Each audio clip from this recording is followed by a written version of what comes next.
Malu hamil di luar nikah dan tak mau ketahuan telah melahirkan anak. Seorang ibu muda di Kabupaten Ogan Komering Ilir, Sumatera Selatan tega menghabisi nyawa bayinya yang baru dilahirkan.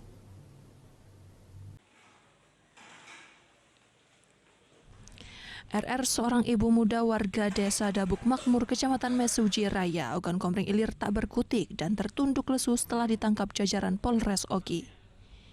RR ditetapkan sebagai tersangka pembunuhan terhadap seorang bayi perempuan yang baru saja dilahirkan. RR tega menghabisi nyawa bayi malang tak berdosa itu lantaran malu karena telah hamil di luar nikah. RR juga tidak mau suami dan tetangganya tahu jika dirinya telah melahirkan seorang bayi, karena sebelumnya RR merupakan seorang janda dan baru menikah dengan sang suami. Bayi mungil yang tewas di tangan ibunya ini ditemukan warga di kebun tak jauh dari tempat pembuangan sampah. Polisi langsung bergerak cepat dan melakukan olah TKP.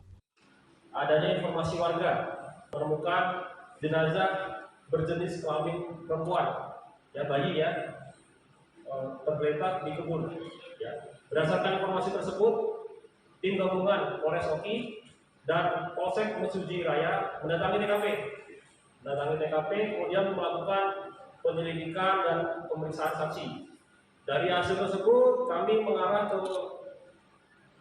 wanita berinisial RR. RR kini mendekam di tahanan Mapolres Ogi dan terancam kurungan 20 tahun penjara. Dari Ogan Komering Ilir, Fitriadi, iNews melaporkan.